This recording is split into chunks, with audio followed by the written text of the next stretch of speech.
پەیوەندی کۆمەڵایەتی کاڵ بۆ تۆ لە ناو کووردا بە تایبەتی بەوەی کە هەموو شتێک بۆ بەباو ئێستاش خۆمانەڵێن باوی پەیوەندی کۆمەڵایەتی نەماوە.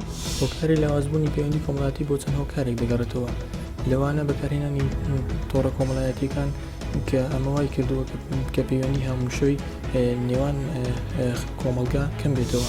ئەو هەر قەیرانی دارایی دەوری سەرەکیە بینێ لەو کاڵبوونەوەی پەیوەندی کۆمەڵانە خەڵک زیاتر مەشغوڵی ژیان و گوزەران و دەوام و کەسابەتی خۆیەتی بە شەویش ناتوانێت لادیەکان زۆر دەورە بینن گوندەکانی کوردستان چڕبوونەوەی شارەکان و چۆڵبوونی گوندەکانی کوردستان ئەوش فاکتەرێکی ترە بۆەوەی کە ئەو پەیوەندی کۆمەڵایەتیانە بەرەو لاوازبوون بڕوە.